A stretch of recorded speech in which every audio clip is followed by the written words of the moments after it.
Now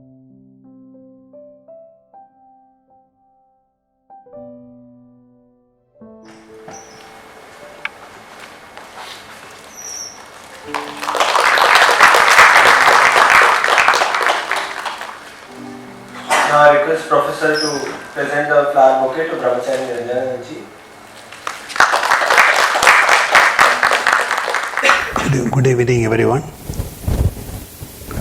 Some of you I have met already twice, yesterday evening and today morning. This is the third time. We have a saying in Tamil, Marundum Virundum Moonanal. That means if you do 3 times, then it is complete. So for some of you, as you are joining 3 times, then you can feel that you are getting the full benefit of these sessions. But those who have come for the first time, for you also a warm welcome. And the topic is to discover the infinite potentials which are lying within. Normally we don't know about that. I will just read one quotation from Paramahansa Yogananda. When we begin to understand the real being that is man, we realize that he is no simple physical organism. Within the human being are many powers whose potential we employ in greater or lesser degree to accommodating ourselves to the conditions of this world. The potential of those powers and those resources is vastly greater than the average person thinks. So that is in a nutshell, tells us about the summary of today's talk. Normally, we feel that we are limited by so many factors. The condition of the body, our way of thinking, our outlook, the way we respond to things, our attitude, reactions. All of them we find we are able to do some things, we are not able to do some other things. So because of that we form that idea, I am like this, I can do only this, I cannot do this. Then after that, again and again thinking like that, then it becomes like a pattern, habit. Then we become set into that habit. Then we think that I cannot change. I am bound by this habit. In the morning I was mentioning about the neuroplasticity. The latest discoveries, they tell us that our the brain circuits. Previously it was thought that we are hardwired, they are hardwired, we cannot change once we inherit through our heredity. But now latest research tells us it is not so. And our great rishis and munis from long time, they have been telling us that basically the whole creation has come out of thoughts. So if we change the thought, we can change our lives. So simple, isn't it? If we just change our thoughts, we can change our lives. We don't think like that normally deeply. But the thing is, we don't realize because behind the thought, there should be power, there should be energy. If it is just a vague thought, just a little imagination or a little bit of, that simple wish, then that power, we don't feel that power, we cannot, expect that thought to work for us. But behind that thought, if there is that tremendous, infinite power is behind that, then it is possible. That is why the importance of meditation comes in now. As we said yesterday, I will repeat again because some of you have come today, yesterday you were not here. Suppose you take a big wheel which is rotating very fast, let us say at the speed of omega revolutions per minute. The wheel has got a radius of r. Then if you are on the surface of the wheel, assume that you are a very small tiny ant and you are on the surface, you are moving around. what will be the speed you will experience, the velocity? V is equal to omega r. That means whatever angular velocity multiplied by the radius. So if you are on the surface, you are going to experience the maximum speed.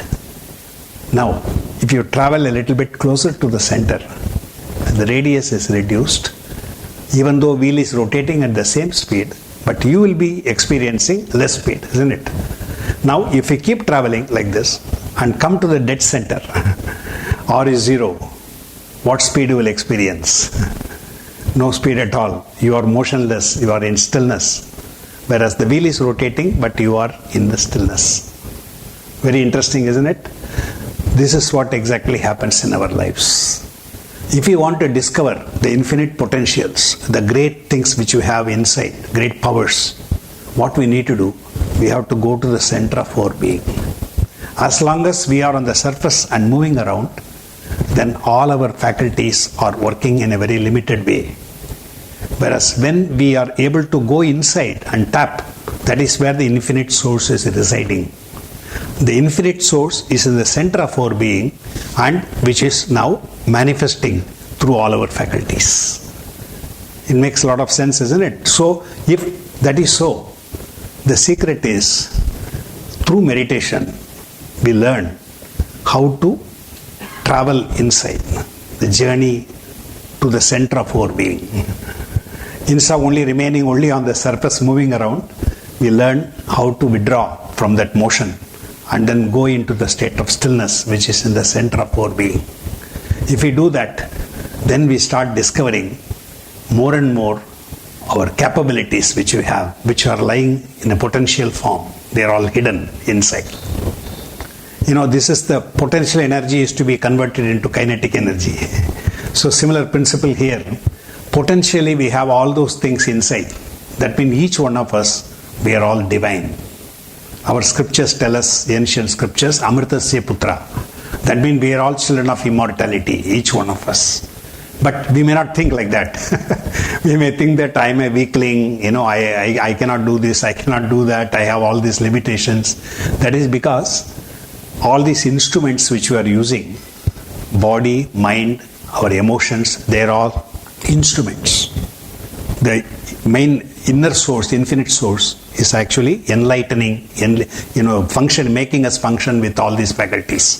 But then, if we don't use these faculties, we don't develop them, then it is like, suppose we are given a seed and we are asked to grow a tree. We have to take care of the seed, plant it and take care of it properly. Don't allow any weeds and other things to, that disturb the growth. Then finally we will have the tree, isn't it?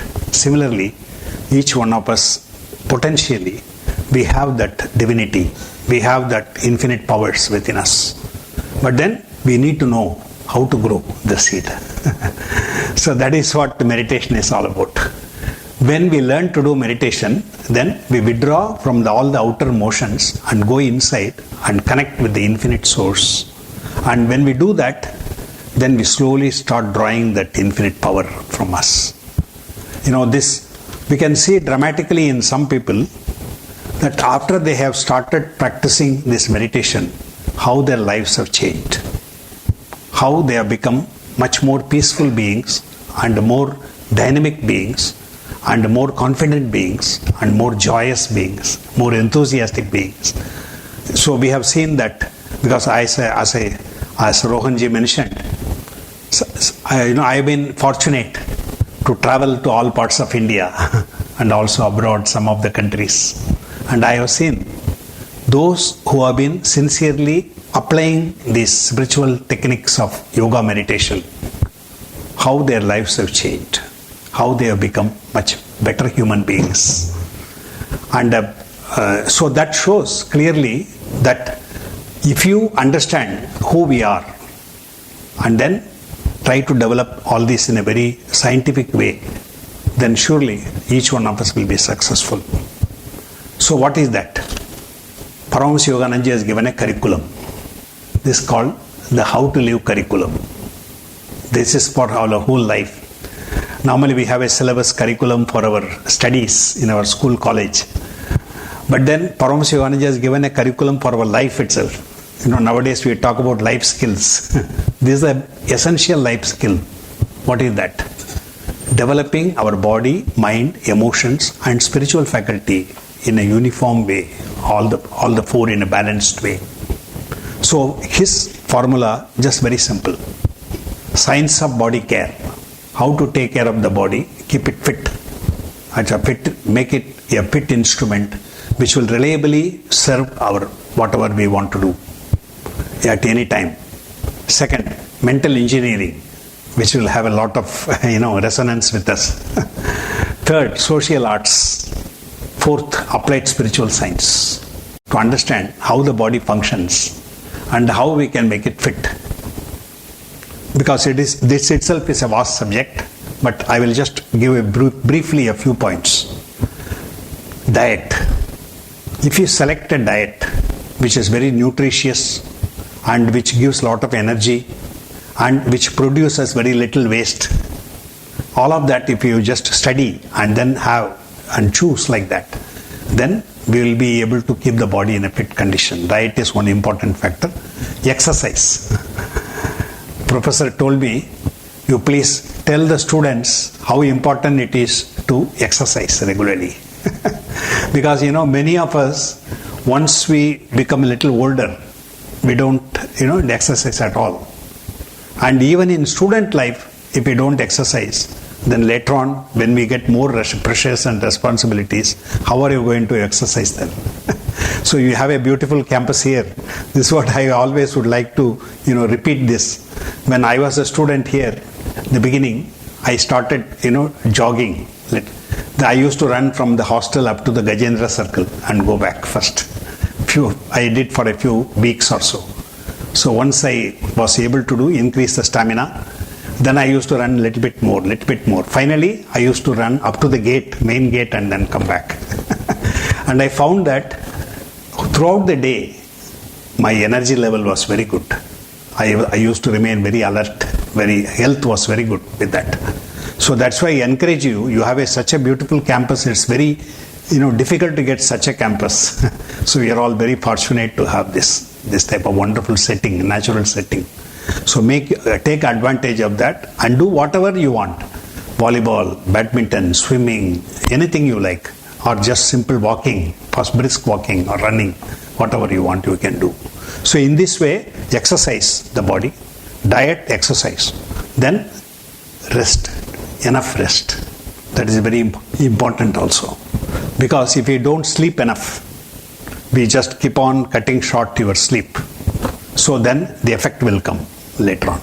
Now a lot of studies are happening on sleep disorders. Many of them, the reason is we are not having proper sleep. So we should have enough sleep so that we get good relaxation. So with these type of things, a good environment, living in outdoors as much as you can, then living close to nature, all of this, they all contribute to the fitness of the body. So if you keep the body fit, then you will see you can achieve material success is possible, spiritual success is also possible. The body is not fit, you can neither material success nor spiritual success is possible. So don't neglect the body. Just think that spiritual means I should not think about the body, I should not worry about the body. This is not the right concept. Yoga means complete balance, not neglecting any dimension. All the faculties are to be developed in a uniform way. Okay? So physical body, keeping it fit is the first one. Second one, which will, as I said, this will resonate with many of us. Mental engineering. As we know, engineering is making something practical, making it work for us. It's not enough just to have a theory, or just even simple design is not enough. That is to be translated, executed, and then finally the outcome has to be seen. So, similar way, our thoughts, they are the building blocks, like a raw material. Those thoughts are to be used to give us the practical results. That means, supposing I have low self-esteem, I don't think high of myself. I always think that I am nobody, I cannot do this, I cannot do that, I am very weak person, like that. Suppose. Using the thought, if I become a very confident person, I become a successful person. It will be wonderful, isn't it? And it is possible to do. By using the thought, we can go from failure to success. That is mental engineering. We build bridges between failure and success. Where we are now weak, we become strong. Whichever area, whatever it is. For each one of us it will be different, because we have our own strengths and weaknesses. Some areas we are very strong, some areas we are not so strong. And for somebody else, where I am weak, the person may be strong. So, but then we have to discover our own weaknesses, where we are to pay more attention, and then it is possible to change. For that, that is a vast science, or using the yoga meditation is the key for that. Because when we do yoga meditation properly and go to the center of our being, connect with the infinite source, then any thought, we get the capacity to change the pattern of the thought, quality of the thought, tremor of the thought. We will be able to change. That vibratory level of our thought, we change. How God has created creation, in the Autobiography of Yogi, very interesting thing is there. Thoughts are not individually rooted, but universally rooted. That means what? That means each one of us, we are not creating any thought. That's very interesting. All the thoughts have already been created. It is there. We only connect with that particular, in that spectrum, we connect at a particular level, we connect with our thought, with that quality of our thought. So our rate of vibration, according to that, we connect with the particular level. Supposing we are connecting to a level which is causing us, lot of difficulties or challenges and problems, because we are connecting at a little lower level, let us say. If you change our constitution or change our consciousness and we are able to connect at a little higher level, then we see we are able to function better way. Einstein said, a problem which has been created in one level, we cannot solve it in that level if you remain only in that level. It can be solved if you operate from a higher level. It makes a lot of sense, isn't it? So scientists have said that. So this is what yoga meditation does. It helps us to operate from a higher level of consciousness. So we are able to clearly see then, we have a clear insight, and we see where we need to change, how we can change. And the methodology for change is also given. So that is all mental engineering.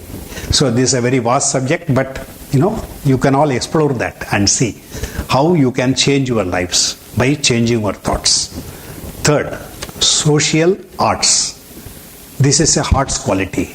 This is not logical. We need to develop left brain, right brain in a uniform way.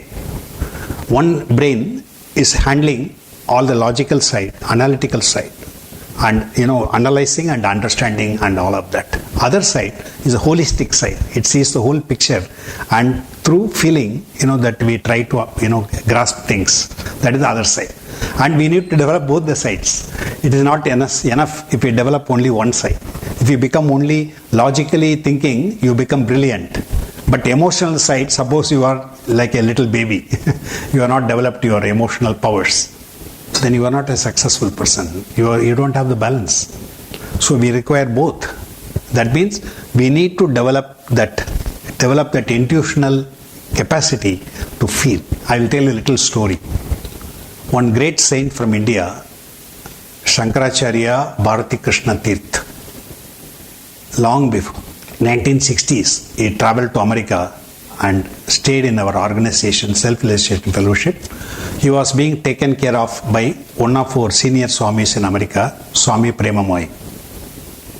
And when Shankaracharya was taken care of in the ashram in Encinitas in America, one day it was very cold in the night. So the Shankaracharya had taken one blanket from his room and he was walking down the aisle to think that, Swami Premamoy will be feeling very cold, so let me take this extra blanket for him. And Swami Premamoy, he was also thinking, so our Bharati Krishna Tirtha may be feeling very cold. It is very cold now, let me take a blanket for him. And he was also coming through the aisle. So both of them met in the aisle. He was carrying the blanket for him and he was carrying the blanket for him. So why I am telling the story, this is intuitively feeling for somebody, caring for somebody. These are all social arts. That means you don't live selfishly, only thinking about your own self. You expand your awareness, you expand your needs for others. You anticipate the needs for others. A person with intuitive awareness like that, if he finds that somebody is feeling thirsty, he has not said anything, but on his own, this person understands, oh, this person requires, he is feeling thirsty. He goes and gives him water. How wonderful it is. When somebody does like that, won't you feel very wonderfully uplifted? See how thoughtful was that person to think about me like this. So all these are qualities of social arts where we understand people, we develop empathy, we put ourselves in other person's position, understand that person and deal with that person accordingly. It's all vast subject, emotional intelligence. Using, developing the emotional intelligence, we are able to control our emotions. And unless we control our own emotions, we cannot deal with other persons effectively. Suppose I am a victim of mood. I become very easily, the mood, disturbs me. So I don't feel like now doing anything. At that time I have to meet with somebody, important task. Then you see I am handicapped because my mood is disturbing me. I am not able to function in a natural way. Whereas if you have control over emotions, how wonderful it will be. Then anytime you find that some emotion is disturbing you, you change that and bring positive emotion there. Then you are able to be successful everywhere, anywhere, anytime you want. You can be successful. You see, so this is a great subject, social arts. Fourth one, this is a speciality of Yogoda Satsanga Society Self-Realization Fellowship. What is that? Applied spiritual science. The spiritual science, which is not a philosophy or just only academic subject or just a scriptural discussion, it is practical, direct experience of divinity. That is applied spiritual science. How do we know? We did yesterday a little bit of conducted meditation. Today morning also in the class we practiced. Those of you who attended, you all know how we felt. So when we do even a tiny meditation, you feel that peace, deep calmness. And then as you go deeper, you feel joy, enthusiasm, interest. From where they are coming? Because they are all innate qualities of the soul. It's not something which is coming from outside. It's all inside. Because we are able to go inside and go to the center of our being, then we are able to connect with the infinite source. Then whatever is our natural, endowments, they are all just coming out. We are able to experience that. So this is possible by using scientific principles and methods. Applied spiritual science is that. That is where the essence, the key is control of energy. So we all have technology by which we control the nature. We do many things on the outer world. But have you ever thought about inner technology? Technology of controlling our own thoughts and our own consciousness and the inner energy or prana, how we function, how do we, can we control? If we do that, that is the key. Our rishis and munis said, need not neglect this. They said that we have to have a perfect balance of inner life and outer life. That means inner technology by which we learn how to govern the energy by which we are functioning. And then outer life, then we will be able to function much more effectively. So that is what it's all about. It's all very logical. And the applied spiritual science gives us the methodology by which we can discover the inner, our faculties, which are soul. What is soul? Soul, if you say, is very difficult to understand, very difficult to know what it is. We may think it is just a fiction or it is just only imagination. What is that? Because we see tangibly the body, we see tangibly the outside world. But the soul is something which is not so tangible like that. It is something intangible. How do we know then it exists or who we are? That is why we have to follow this type of energy control if we do. Because energy is the link between matter and our mind. Between these two, energy is the link. And as I mentioned yesterday, if you just see consciousness is the only reality, that consciousness is operating at various levels. When it operates at the very high level in the form of thoughts, then it condenses and then becomes energy. It condenses further and becomes all our outside world of solids, liquids, vapor and everything, all that, whatever. So then, if that consciousness is functioning at a lower level, it makes a lot of sense that because it has condensed, it has become grosser and grosser expression. So when grossest level, then its powers are very limited. When it operates at a very fine level, high level, then tremendous powers we will be able to experience. It's so simple, isn't it, to understand the theory. As we function at a higher level, then our capacity increases. This is a simple thing. So this can be done by using these methods, applied spiritual science. How to control this energy, that we learn. And as I said briefly yesterday, we have mind, we have breath, we have life energy or prana. If all the three are uniformly tackled or controlled, then we get the results very quickly. That's why in the Autobiography, those of you who have read, you would have read in the 26th chapter called Science of Kriya Yoga, where Paramahansa Yogananda says, Kriya Yoga is the aeroplane route for self-realization, to discover our inner self. Why? Because all the factors are controlled in a uniform way. Our mind, breath and life energy, prana. And there are many methods which are used, simple methods and advanced methods, judiciously combined. It is not enough just to only use simple methods and straight away we cannot use the advanced method.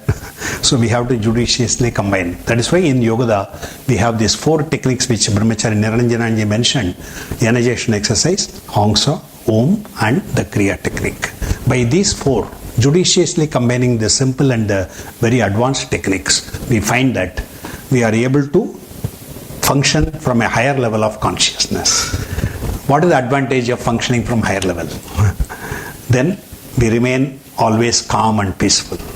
When challenges come, we are not floored easily. We don't accept defeat. Challenges come, okay, let me see why the problem has come. Let me understand the reasons and then let me tackle the problem and be successful. So we get the methodology, we get the insight and we know how to do. The know-how also comes to us. All these are important. Just theoretically knowing that we can be successful is not enough. We have to be actually successful. So that is why, that this applied spiritual science helps us to discover all this. So now you see how yoga meditation is encompassing all our faculties and encourages us to develop all the faculties in a uniform way. Physical faculty, intellectual faculty, emotional faculty and the spiritual faculty. All have to be developed in a uniform way. Nothing should be neglected. Which means proper time management. It comes down to practically what we need to do. We need to organize our day in such a way that we are able to get time for exploring these inner dimensions. And then we are able to function in the outer side, much better way. Because if you are always inside very calm, then outer life becomes much, much better to do. Say, for example, I have lost my keys, I have dropped somewhere, and I have to go somewhere. I got no time. In only 2 minutes left, I have to go. So frantically, I am looking everywhere. And the keys are just in front of me, but I am not seeing that. Because I am frantically looking, and the keys are in front. But then when I just calm down, wait, just relax, just see. Then you see it's just there right in front of your eyes. We all have such experiences, isn't it? So when we are frantically searching, doing something, when you are tense, when you are nervous, then we cannot function in the normal, full capacity, we cannot bring out from inside. That is why it makes a lot of sense to act from a center of calmness, center of stillness, center of peace. From that if you operate, then you are able to function in a normal way. So you are able to bring out your natural talents and abilities. Now, what is the purpose of life?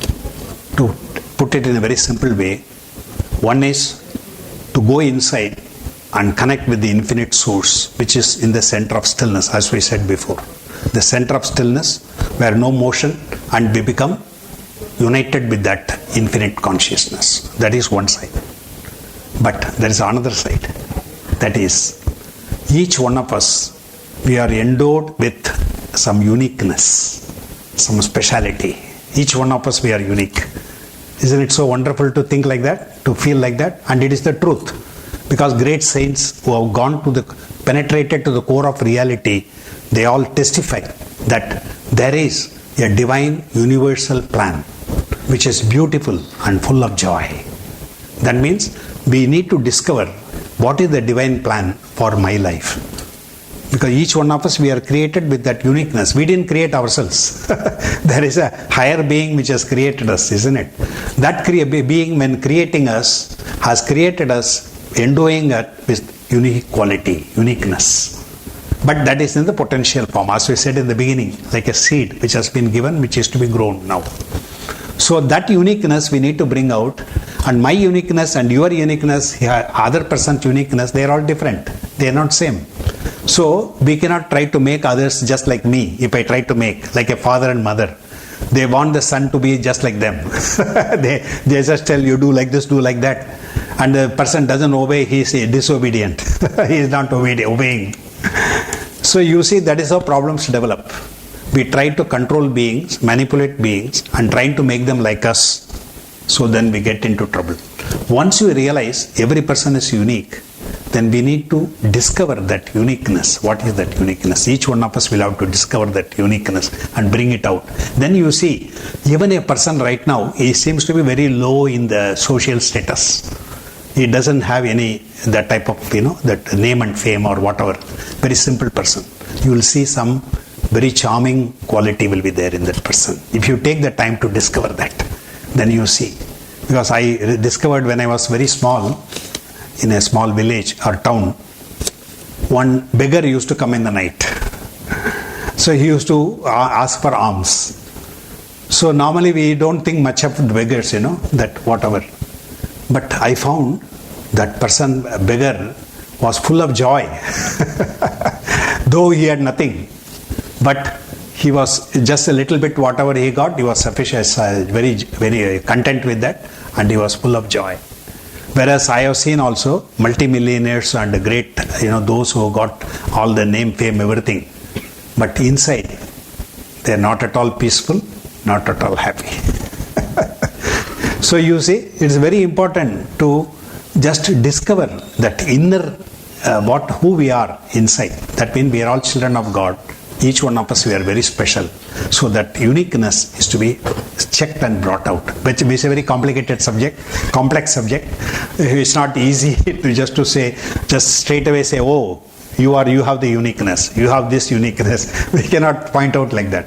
This is something we need to discover through trial and error, through our life's experiences, through various factors. We study and then see. But the simplest method or the best method is do meditation, become calm, then pray. Please guide my life according to the divine plan. Then we align our will with the divine will, which is told in many scriptures in many ways. Let thy will be done, for example, in Bible. Inshallah. Or you say that Bhagwan ki ichha. All these are same. They are all telling us the same thing. Human will is to be connected with the divine will. It doesn't mean we become puppets, that we lose our independence. No. Because God has made each one of us, endowed us with independence. We need to discover our own uniqueness by voluntarily, willingly aligning our will with the divine will. I'll digress a little bit and tell you the recent discoveries in management, which I had shared with you last time, one of the talks. Stephen Covey's book, 7 Habits of Highly Effective People. Some of you may have read that. In that, what he says, the first generation management, they were just focused on just a simple to-do list. This. If you achieve all of that, you are a successful manager. Second generation management is prioritize them. Which one is to be done first, which one is to be later. Then you are success. You become a successful manager like that. Third generation management is value-based management. That means value is given to whatever you do. So those which are of value, but you do that. It didn't stop there. Management has done further research and discovered fourth generation management is about principle-centered management. What does it mean? That means the whole cosmos is governed by definite principles. If you align with those principles, then you are a successful person. It is not by name, prestige, how much NAV, what is your NAV. It's not all those things. It is by your alignment with the divine principles. Now you see, you are not listening from scriptures. It's not our rishis and munis are telling you.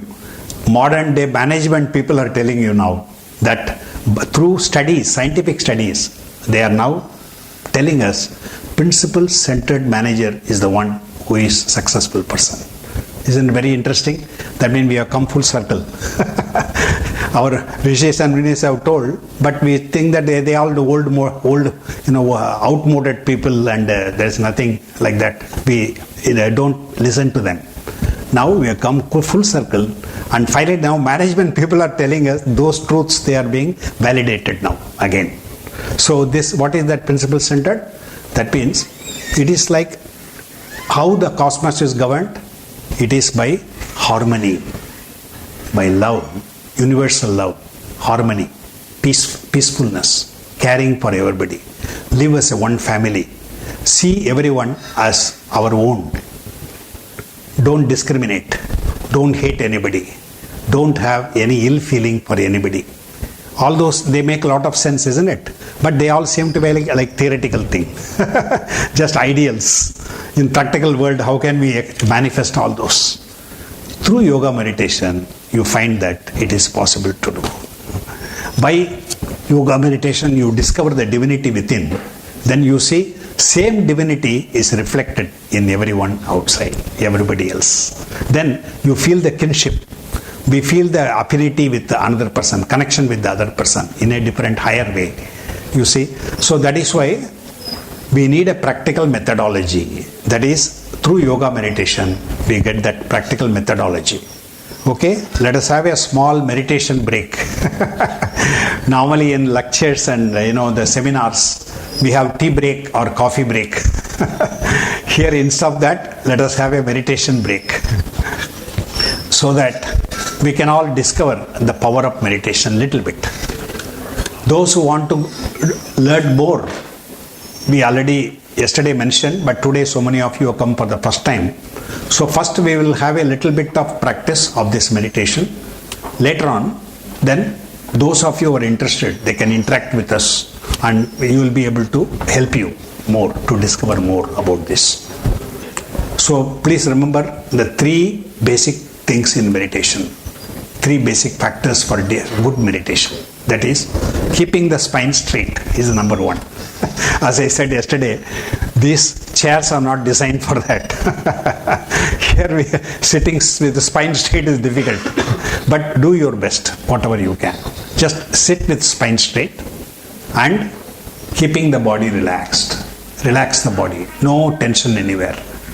Most important thing, the two eyes are uplifted. They look up. And then if we can concentrate at the point between the eyebrows, here at this point, this is called the Kutastha. So at the Kutastha center, just focus. If you are able to straight away focus, it's very good, without strain. That is the important thing. No strain. But otherwise, look, you have a long focus. At an angle, you just look up and then close your eyes there or keep them half closed as you wish. So either half closed eyes or fully closed eyes and then keep looking up. Okay? So if you do that, then our yogis had discovered that when our eyes are looking up like that, they become still. Then we go to super conscious state. Our awareness increases. We are able to go to a higher level of consciousness simply by keeping the eyes up. Very simple thing. So otherwise, if the eyes go down, then we go to subconscious state. That means we lose awareness, we get into sleepy state of consciousness. If you just keep looking up slowly, then you will be able to get that later on. Okay? So now let us just take this meditative posture, keeping the spine straight, body relaxed and eyes upward and focused top. And in this position, what we'll do now, we'll tense and relax and learn to relax. How do you do that? Through the mouth, double breathing. Let us do that. Now slowly inhale and tense the whole body.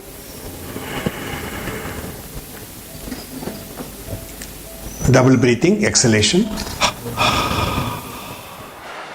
And just forget the breath and just enjoy the feeling of well-being, the well-being or the peaceful awareness of our inner self.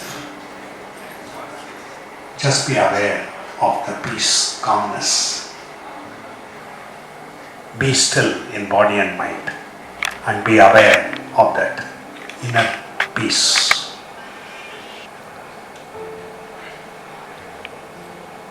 Now we will practice one affirmation. Affirmation is a method by which one thought can replace another thought. By instilling this one thought, another thought which has taken root in our consciousness, which can be displaced. That is the way of affirmation. Because as we said, thought is the building block of life. So by changing the thought, we can change our consciousness. So let us just practice a simple affirmation, that is affirming our real nature. Attention, our concentration should be deeper. In that way, affirmation will work. Then it will go into a deeper level of our consciousness. At subconscious level, the change will be made. And if you go still deeper, it will go to superconscious state. So we will just practice this affirmation, simple affirmation. I am peaceful. Please repeat. I am peaceful. I am peaceful. I am peace. I am peace. I am loving. I am loving. I am love. I am love. I am joyous. I am joyous. I am joy. I am joy. I am peaceful. I am peaceful. I am peace. I am peace. I am loving. I am loving. I am love. I am love. I am joyous. I am joyous. I am joy. I am joy. I am peaceful. I am peaceful. I am peace. I am peace. I am loving. I am loving. I am love. I am joyous. I am joy. I am peaceful. I am peace. I am loving. I am love. I am joyous. I am joy. I am peaceful. I am peace. I am loving. I am love. I am joyous. I am joy. I am peaceful. I am peace. I am loving. I am love. I am joyous. I am joy. As we repeat mentally, actually try to feel that peace. Try to feel the love. Try to feel the joy.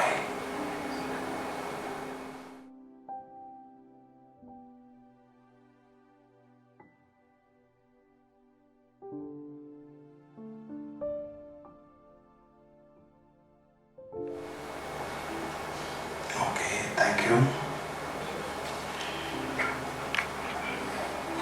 So in summary, we discover the inner qualities, spiritual qualities of peace, love, joy, wisdom, all that by deep meditation.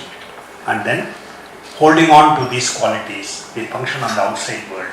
From a center of calmness, then we carry on all our activities. Then we are able to bring out the best from within us. All the wonderful things which are inside, we are able to manifest more and more.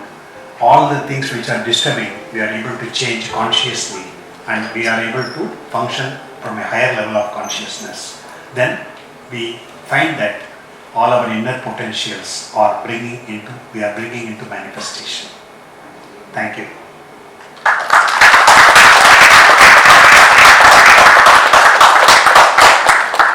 Request Professor to present the fruit basket to Swamiji.